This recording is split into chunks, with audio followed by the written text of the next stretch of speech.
Welcome to this week's episode of Courageous Leaders Changing the World. Changing gears for this episode. Gonna be talking all about holographics, which is a common question that people have is, well, what is holographics? What is a hologram and why is that important? So a hologram is a three-dimensional projected image of something or someone. Three-dimensional projected image of something or someone. So when we look at that as a metaphor, if we think about a projector that goes up onto the screen, we have this projection on a two-dimensional screen in this instance of something that's playing out. Now, that's not the actual representation of the thing, is it? It's a projection of that. And the same thing plays out for us. Instead of it being two-dimensional, it's three-dimensional. And what this really says to us is that we are predominantly made up of energy. 99.99999% of your cell is made up of space or energy.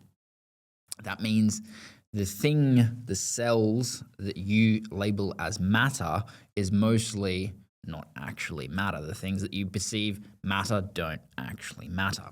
And how this plays out for us is the recognition of us to be able to actually understand how this plays out for us, because if the things that we make matter in our mind are not actually that important, they're only as important as we give our energy to those things, then we can start to actually return to our nature. Our nature is to be able to create. We can create from this energy of creation for creation's sake, and that allows us to be able to bring forth our essence into the world. And when we're looking at holographics in this, it is that recognition that we are energy more than anything else. We're potentiality more than anything else. We have this infinite potential to be able to create from that place. And when we're looking at creating things on a holographic level, we're looking at first creating things in our mind. All ideas are created in our mind first. Even a child is created in our mind. When we're making love, we have this coming together of two people, and this union of people creates a third entity. Any partnership creates a third entity. There's one person, a second person, and a third entity which is created from that. So when we're creating first in our mind, and then it actually starts to turn into actuality. We have the coming together of things, the merging of energies coming together to be able to create something new. And we can actually start to utilize that on a foundational level. We can actually start to experience it on a macro level as well as that micro level. So for us to be able to create our reality, we need to understand that primarily we are energy. And if we're energy and we start to create as if we are energy, then all that we're doing is we're shifting energy. The limitation as humans is we start to contract ourselves, we start to suppress ourselves, we start to make ourselves small or limit ourselves, when in actuality we have the capacity to be able to create infinitely. We have the capacity to be able to create any reality that we choose. And this kind of plays into the understanding of, hologram. A hologram is a three-dimensional projected image of something or someone. And if it's just a projection and we're trying to unendingly change the projection over here, we're trying to change the projection, that doesn't actually really change too much because it just has, different scenery.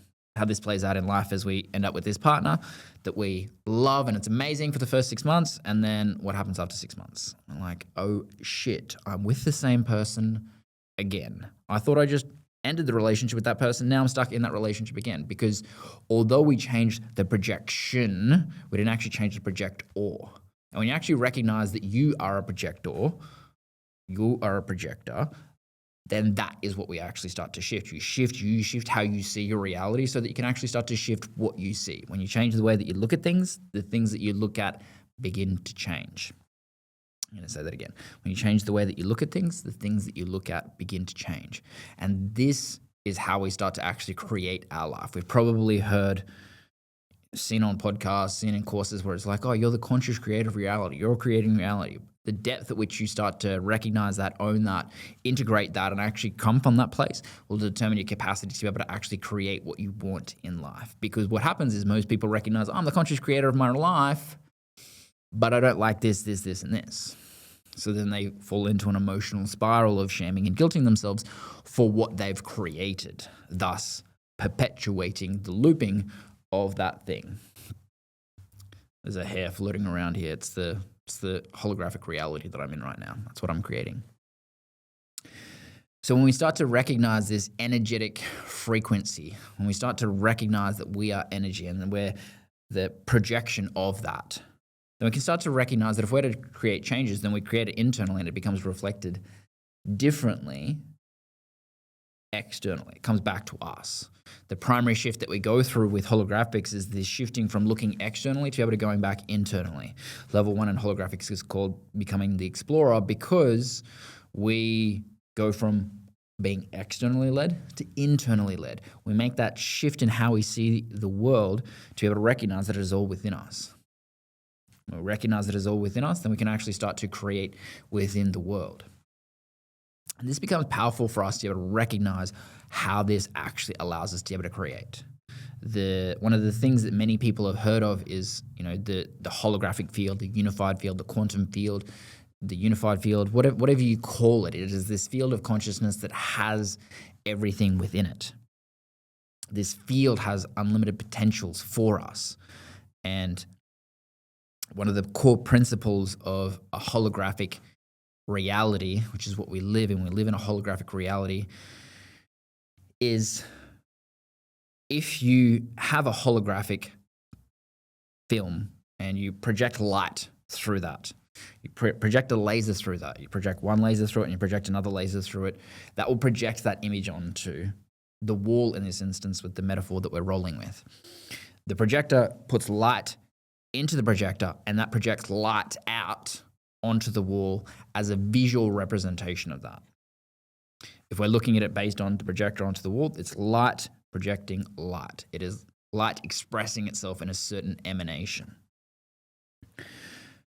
So when we start to look at that, we start to recognize the potentials of that, of recognizing that if we're light expressed as light, then we can actually start to break that down. They've done all of these studies on cells to be able to determine what is actually within it. And on the smallest level, each cell projects out, meaning it expresses what are called biophotons. Now we're getting very physics-based. Biophotons, it's this expression of light. So what that really means is you're an expression of light. You're an expression of light, and the depth at which you express that light out into the world will determine the capacity to be able to experience the width and breadth and depth and height of your experience. Your experience is an emanation and an expression of the light that you bring forth into the world, both on a spiritual level and a physical level. So when we have this capacity to be able to recognize each of these pieces, we start to recognize that we are inherently a hologram. We're a hologram, projecting that out into the world. And also the world is a hologram. It is this expression of light. It is this expression of light in different points in that light spectrum. There is the light that we can see into this room, the light that is projecting into this room. But there is also ultraviolet light that we don't actually see. There is also UV light, all the other lights, X-rays, all of these different bands of frequency of what is actually playing out in our reality. But what we fall into is the limitation around us actually falling back to the limitation of our expression, the limitation of what we can see. Seeing is believing is something which is rife in our society, and yet Elon Musk doesn't buy into that. He's like, well, I don't see us going to the moon. Well, he kind of does in his mind. He has that as an idea, which is an expression of that he can then create something which has never been seen before.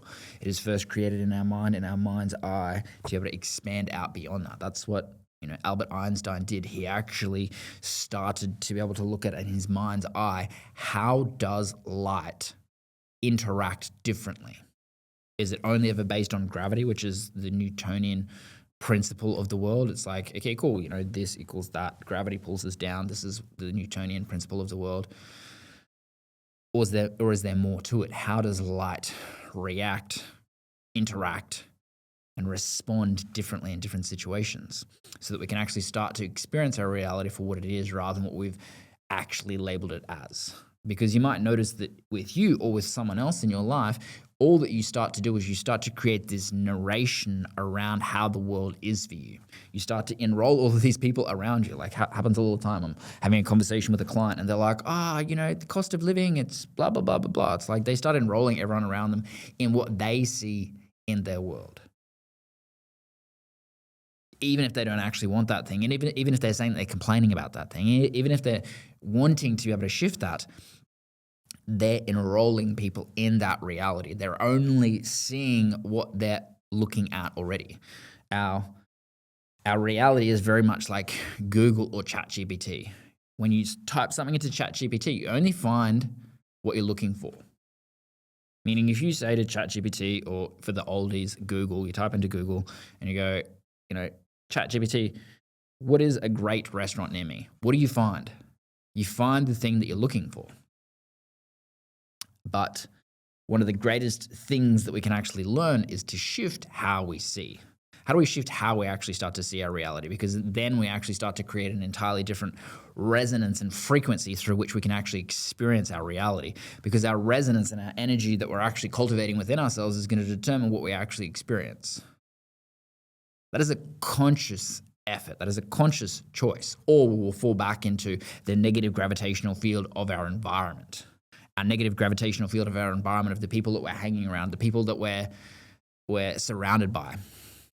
And if you're in Australia, then you're probably hanging around some people, or have some people in your life that want to be able to pull you down. They want to be able to pull you down because they don't want you to grow too much. We have tall poppy syndrome. This is a collective energetic frequency that plays out in the culture in Australia. It plays out in other cultures, but it is heightened in Australia. So for us to be able to actually come back to creating our reality, what we get to do is we get to actually start to step into the recognition of the energetic frequency, the conscious intent that we put into ourselves, the shifting of how we see our reality. Because it starts with how we're seeing our reality, but what it really starts to come back to on an even deeper level is how we see ourselves. How you see yourself is going to determine what you see in reality. It's going to determine what you receive in your reality. Because if you perceive that you don't deserve or you're not worthy of love or attention or achievement, then you won't actually receive those things. Life is this emanation of us actually being in this dance with reality, a dance with where we're at in that moment, a dance with how connected we are, how present we are to that thing, or it is an experience of disconnection. There's an experience of actually going through that dance between each of those things. And when we look at this based on a holographic level, we actually start to see that each of these pieces starts to stack on to each other. And if we have a hologram and we have that projected image of the hologram, and that hologram is of a can here. It's this can. And if we have this image, and this image of this holographic can is projected onto the wall, then we have a representation of that. But if we then break that holographic film in half, and then we put a laser through that perceivably broken or fragmented or separate piece of the holographic film, if we put one laser through it and a second laser through it to create the projection up there, the exact same image will still be projected. I'm going to say that again. The exact same image will still be projected, meaning the whole can is still within the perceivably broken film. The whole can is still there. If we then do that again and we go and we break the plate, instead of in half, we break it into eighths. Again, when we put the two lasers through it and it's projected up onto the wall, it will still be there. It will be a smaller version of it, but it will still be there. So that really illustrates for us, it really shows us that even when we have things which are perceivably broken, perceivably separate, perceivably fragmented, we have all of those things within the original hologram. And if you're a hologram and you're a projection of light, projecting light, then that means that everything is within you. Everything is already within you. It is your capacity to be able to return to yourself, to be able to recognize where that is within you, to be able to extract that out so that you can actually bring that out into the projection. So that becomes your reality external to you. When we start to get this on an even deeper level, everything starts to open up for us. Because we recognize that everything that we ever want is within us. Every potential is within us. Because when we look at it based on us as an individual expression of that light, that is us coming back to ourselves in that moment. But then that plays out when we look at the original thing that we started to talk about was the holographic field, the field of consciousness, the field of potential. The field has every potential available within it. Every single choice that you make throughout your entire life has that potential within the field. So again, there is infinite possibility. There is quantum possibilities. There's more possibilities than our mind can even comprehend. That also means that if that is a hologram and we are a hologram, then we have that capability within us too. We have the capability to be able to attune ourselves, I'll say that again, attune ourselves to a specific place in that field, a specific place in what's possible for us, a specific timeline, if you will. We can talk about timelines later and that bullshit, but anyway. I'm probably going to rant. I'd rant when I do solo stuff.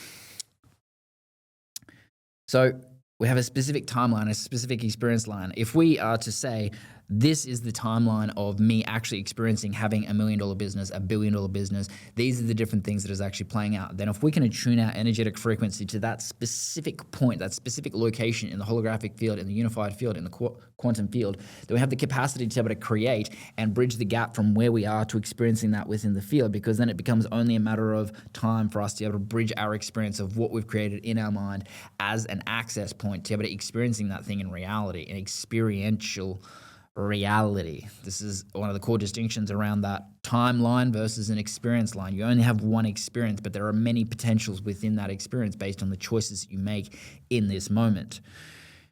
This allows us to be able to really access that true creative power for us, that we can actually create our reality, not just guilt and shame ourselves for what we've already created. We can actually start to see the order and the high levels of order that have been playing out for us to be able to create what we've created. We can actually start to see the divine order where we perceive that there was disorder with that.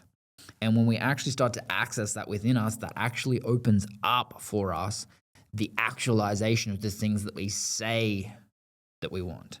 Because most people will say the things that they want, but they won't actualize those things. They're going to be talking and enrolling people in doing the things that they want to be seen as to create that result rather than actually doing what is required to create that result. Most people are more, like I lived this for many years. It was more important for me to be seen as successful than to actually be successful.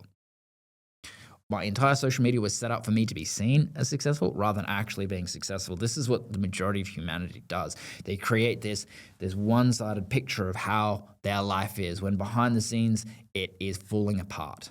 It is perfect and pristine on Instagram, the perfect relationship, the perfect thing, but behind the scenes, it's falling apart. And this is what happens for the majority of people, especially when they're overachievers, especially when they've actually started to create a deeper level of success in their life. They have that one area nailed, but then another area is just falling apart, whether it's the relationship, the health, or the wealth, whatever it is. One of those pieces is just falling apart when externally it looks like it's perfect. And part of this is our ability to be able to access very specific points in the holographic field where we have the potential of having all of the things that we want, not just one area, not just the business, not just the health, not just those things. There are very, very specific potentials that are available to us that if we can attune our energetic frequency to, remembering we're energy, so we tune our energy as the antenna that we are. An antenna has a specific projection of energy which actually creates that, and then like attracts like. When we attune our frequency, our energy to the field of possibility of what we're looking for, then we can actually start to access that. And most people only ever do that in their mind. Yes, that is the first point of contact. That is the first point of creation, creating an idea in our mind. But our heart is actually 5,000 times more powerful than our mind. So let me just correct that a little bit. According to Heart Math Institute, our heart and the field of our heart is 5,000 times more powerful than the field of our mind. So yes, it is birth within our mind. Yes, it is birth as an idea in our mind, and what it is, what actually turns it into reality is our capacity to be able to experience it within our heart, experience it in this field of grace, of creation that we can actually start to really access on an even deeper level. Because then all it really is our ability to be able to access a specific field of possibility in the holographic field. Becomes very, very, very simple. Didn't say that it was easy, I said it was simple. Most, as humans, we're biased towards complexity. So we want to make things more complex than they are. Reality is very, very, very simple. Underneath it all, everything is an expression of light. Everything is an expression of love. Everything is an expression of truth. And when we become present in our experience, when we become present in our heart, when we have the experience of being in our heart in every single moment, then life becomes this unending synchronicity. It is the unending perfection of what is being shown up for us because we recognize the perfection, wholeness, and completeness of the moment, in the moment. We recognize the perfection of the projection being one of a can because you can do it. Some people think that they can't.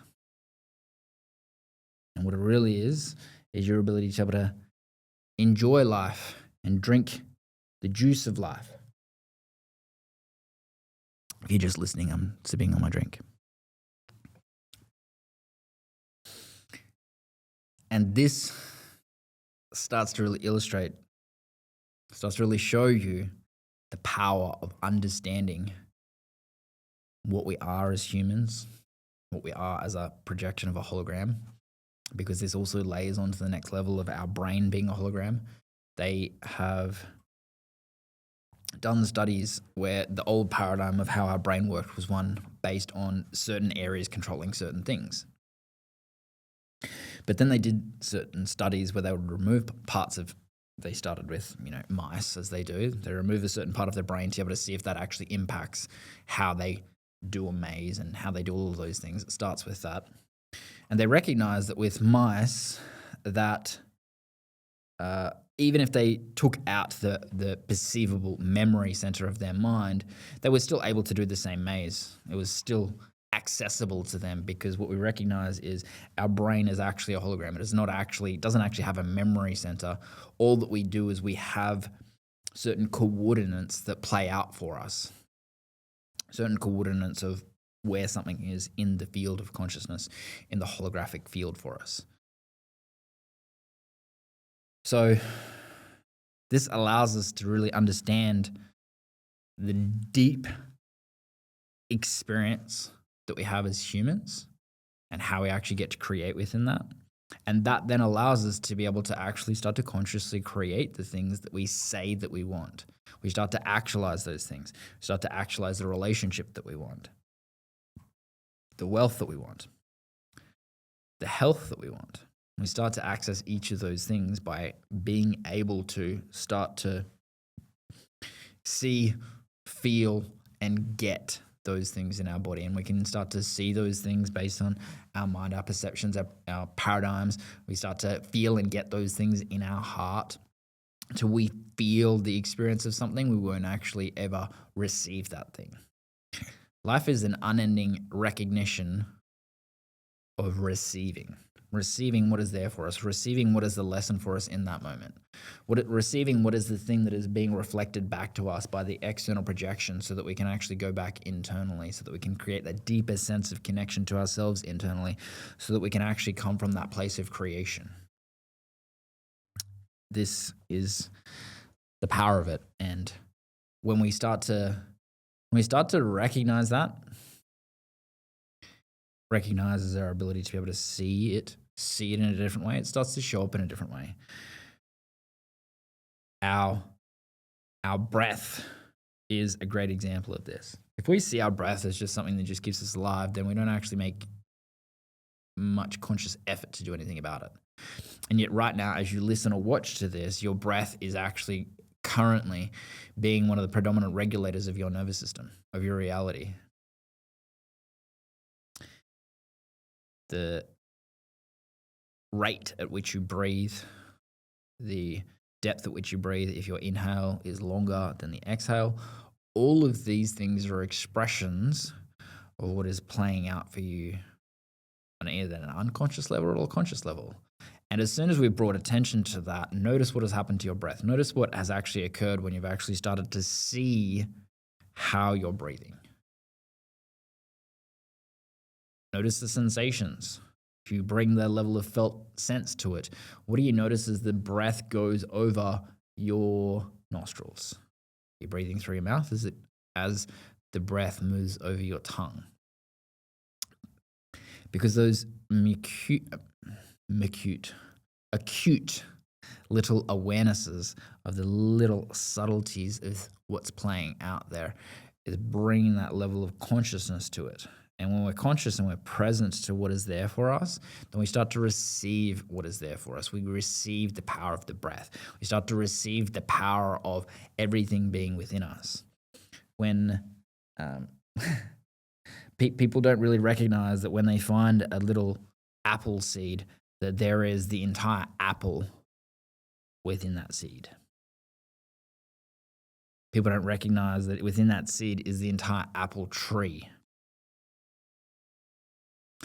But more than that, there is also the entire expression of that lineage of trees that is yet to come. There is that expression of infinite potential within that tiny little seed. The same thing occurs for humans. When the sperm connects to the egg, the entire human is within the sperm. The entire human is within that egg. All of the DNA is there. When that comes together, when that merges, that creates the entire human that is the expression, that is the emanation of that coming together.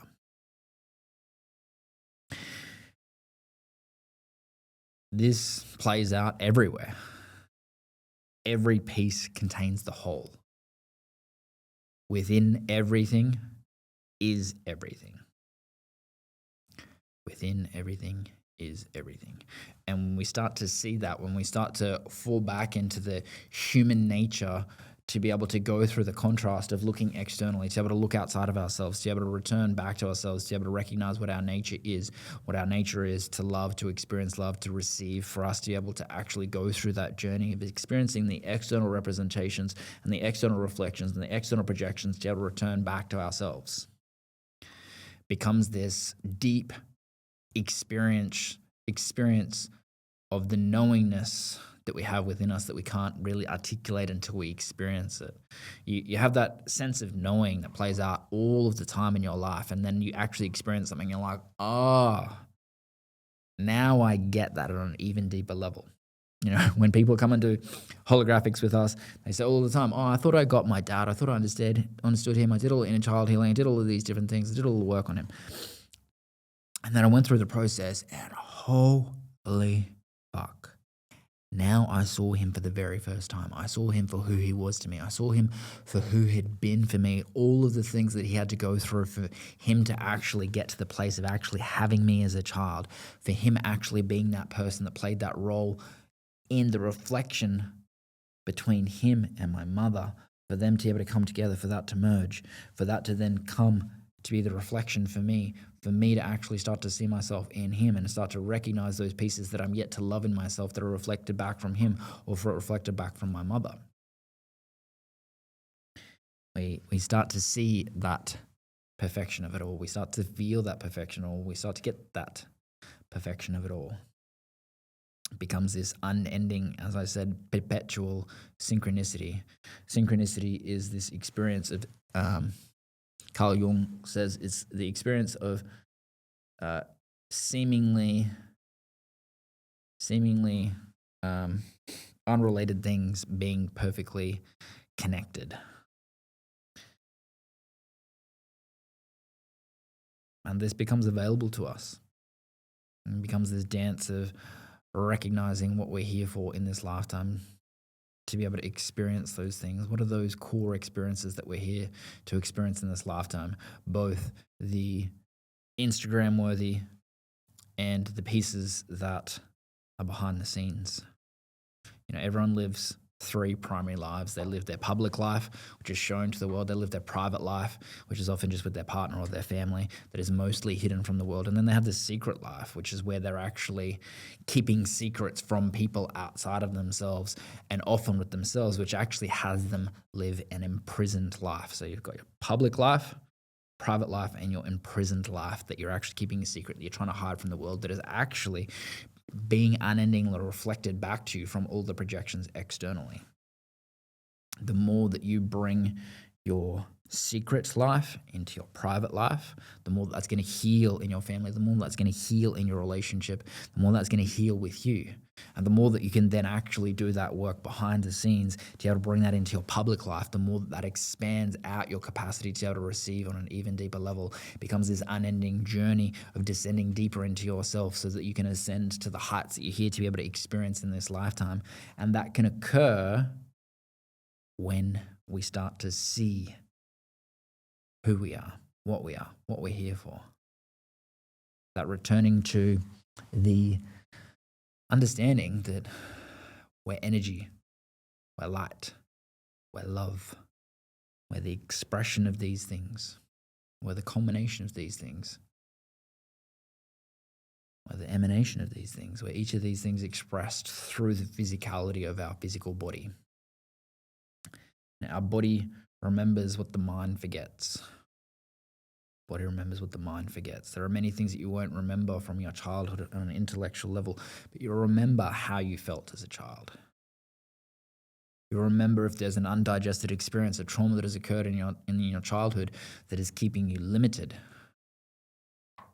The body will remember that, and as we digest that experience, that allows us to actually respond from the age that we are now. Most people are living their lives responding from the age at which that undigested experience occurred and that trauma occurred. They're living their life based on the 3-year-old that wasn't picked up fast enough. Because although there is acute trauma, which is what most people associate as trauma, there's also any experience which is undigested that is just perceived neglect.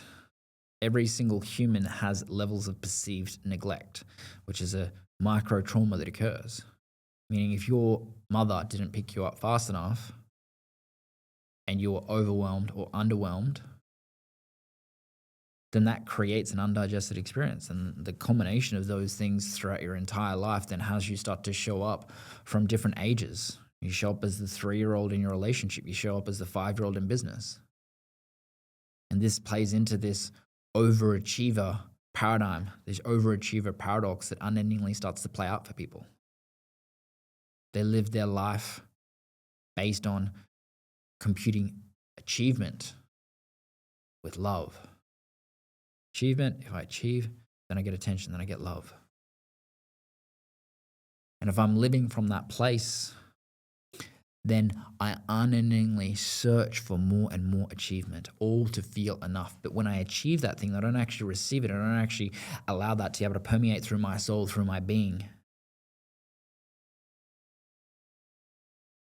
Doesn't wash over me. It just goes around me. We want life to be able to wash over us. We want to be in the absolute flow of life. We want to be in that capacity to be able to be truly tuned into the experience that we're in that moment, so connected to the experience that we're in that moment that it just washes over us, and then we're just moving through with the flow of life because the flow of life is moving through us. Universal consciousness is moving through us. It is allowing us to be carried by that flow of life, so that we unendingly experience our potential for life, the experiences that we're here to experience in this life, the life that we're here to live, the life that we actually yearn for, where we actually experience our desires. We experience the contrast of that which we don't have at the same time, so that we can actually start to create a deeper sense of valuing that thing. We have this dimensionality that we live in, which is contrasting, it's duality. For us to truly value something, we need to lose it. For us to be able to be incarnated in this lifetime. We have to forget everything that we've learned from every other lifetime so that we actually value our experiences from this lifetime. And there's a very easy way for people to spiritually bypass that by using the intellectualization of that statement rather than actually feeling it and experiencing it. Because the intellectualization of it, although it sounds good, doesn't change much for us until we return to the presence of what we're actually here for in this moment and the unending learning and remembering of who we are, and what we're here to be able to create, what we're here to be able to experience. And that all comes back from starting to see things in that holographic way. It's seeing the perfection of things, especially where we perceive that it has been imperfect. It is seeing the level of order where we have perceived that it is most disordered. We start to see the places where we perceive that there is the greatest hate or hurt and recognize that those are inherently actually the places where there are the most love. And again, this can be something that you can spiritualize, intellectualize, which is really just the lies of it. Or we can return to the experience of it, the felt sense of it. How do we actually start to experience those things? Because the natural tendency when we hear these things is to have the insight, the epiphany, which moves us out of the feeling. One of the greatest skills that I've developed is the ability to be able to recognize when someone does that. That's why I'm such a powerful, soul-piercing coach. People work with me because they recognize that they can't hide, which is terrifying and yet very, very opening.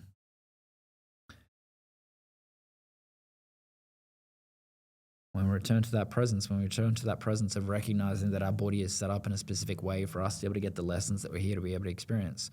When we get the lesson, it lessens the charge that we have emotionally around something. When we have that digestion of the experience of the perceived neglect that we had in our childhood, we no longer need to actually keep that thing alive, keep that running through our nervous system, because an undigested experience runs through our nervous system. It runs us and runs us and runs us and has us keep running, whether that's fighting for something or flighting or fleeing from something. All that we ever do is run in our nervous system. That just gets tiring for us. When all you do is run, you don't get fit, you just get tired. And most people don't know what it feels like to not run towards something or run away from something, not to run towards it, to fight it.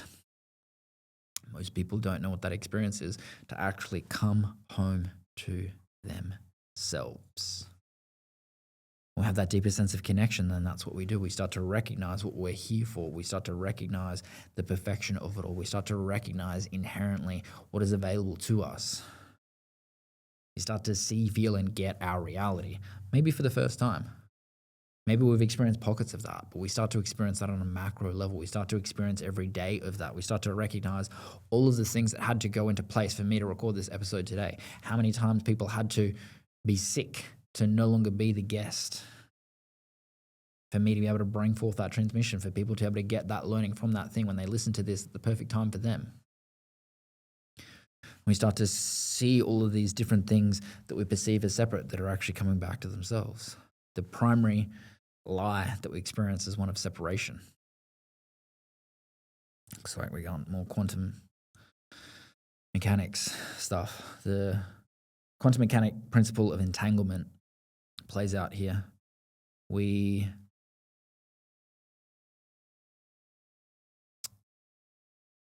They've done these studies where they would have two things be entangled and then they would separate those things.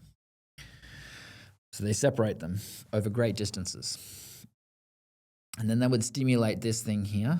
So they'd stimulate, let's just call it a cell. They have this cell over here that is from the same person, and then they separate that thing over great distances. They would stimulate this cell over here to be able to give it a specific intention. And at the exact same moment, zero separation, whatever they did over here would happen instantaneously here over great distances. So what they recognized here was there are certain things that travel at the speed of light, and there are certain things that travel faster than the speed of light. which goes beyond kind of Albert Einstein's stuff about the speed of light. But what happens here is if we're stimulating this over here and this is occurring here, then that is instantaneous entangled energetic frequencies because there was no actual separation between those things, although there was a perceivable separation between a spatial separation here or a time-based separation here. There was no actual separation. Those things were actually connected. So when we actually start to see those things, we start to recognize that there is actually no separation between our goal, the thing that we want in the future, and what we're experiencing now. There is an experience gap, there is a perception gap, there is a paradigm gap of how we're seeing those things. But when you have that energetic frequency of absolutely knowing that you'll experience something, and it's only a matter of time before you experience that, then that is not actually a gap, that's actually a knowing. If there's deep knowing within you to be able to understand that it is not actually separate, it is within you. We start to see that the separation is not actually separation. It is already connected. And the only gap there was one of perception, the one of seeing how it was ordered, or seeing how it was connected, or seeing how it was perfect. There was only a level of perception between us and that thing. And the same thing occurs between you and your goal, you and your desire, you and what you're here to be able to experience in this lifetime. It's the perception of that thing. Many people understand that people in sales, people don't want the thing that they're buying. They want the feeling that that thing is going to get them. If people are working with a coach, they don't want to see things differently. They want the feeling that they get of seeing things differently. They don't buy a drink to to necessarily hydrate themselves. They buy a drink to have the feeling of hydrating themselves, the feeling they get from the taste when they sip at it. They're buying that feeling. They're buying that experience, which is very, very important right now because we're stepping into more of an experience age when AI is starting to take over more and more. We're stepping more and more into experiences, more into how we feel about certain things that we'll be willing to pay a premium for those things more and more. Just look at like Uber Eats. People will pay a premium to feel lazy, to feel convenience. Lazy is the polarized, emotionally charged version because people don't want to feel lazy. But people, the positive version, which is the same thing, just a different expression of it, is convenience. People want to feel the convenience of it, the ease of it. Some of you will be polarized with convenience. Some of you will be polarized with lazy. And that's a representation of how you're seeing your world. You know, Elon Musk is probably the most lazy person in the world.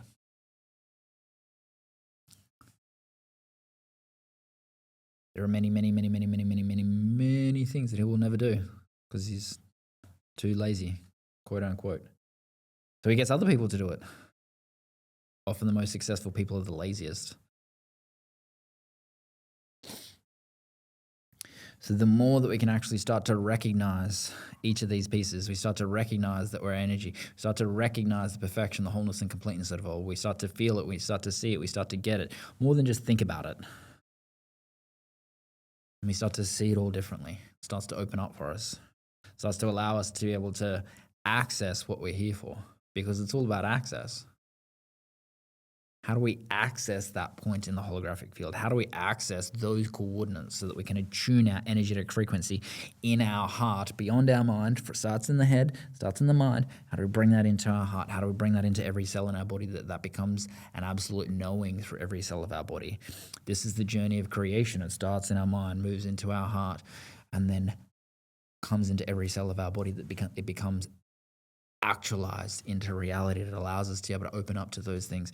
It allows us to be able to recognize that that was already always within us, that there was no separation, that each of those things were actually entangled. That separation was only a lie. We realize that it was a lie. And that's when we start to see with our real eyes. Real eyes. That's going to be fun for the editors doing the captioning. Enjoy that.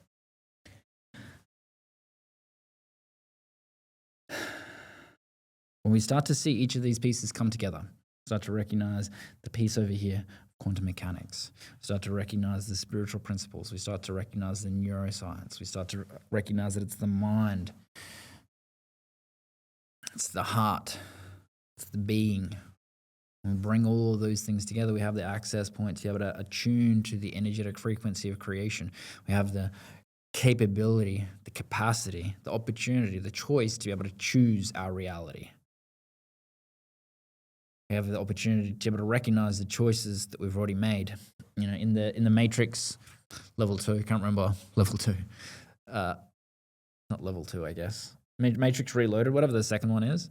Neo's there sitting down and he's in front of the Oracle. And the Oracle goes, "Would you like a piece of candy?" And he says, "Do you already know if I'm going to take it?" And she goes, "Wouldn't be much of an oracle if I didn't know."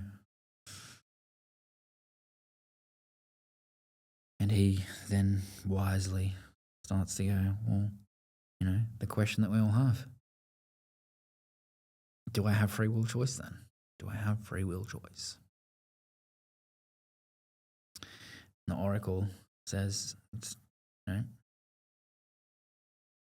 about choice. It's about understanding the choice that you've already made. You've already made certain choices in your life in terms of what you're going to experience in this lifetime. What you're here to be able to experience is why you've made certain choices. There are still choices within those choices to be able to have, but there are certain inflection points. There's certain things when people will come into your life and certain things where people will exit out of your life. Everyone has a season in your life, whether that's moments, minutes, months, or years. Every single person has a starting point for that relationship and an end point for that relationship. Many of those things are inherently set. People will die in your life. You'll experience people dying. And in that, your heart will be cracked open. And you'll be able to get those lessons. You'll be able to see the light and the love of each of those things beyond the intellect, beyond the understanding on an intellectual level. You'll be able to get it on a soul level. And that's what people experience when they go through holographics. That's what's available to people. That's what's on offer for people, to be able to return to your divine nature, to be able to activate the natural template that it is you, for you to be able to experience what you're here to experience in this lifetime, for you to be able to go through the dance of the polarities of the happiness and the sadness, the joyfulness and the madness, being mad or being in the madness of manicness. It's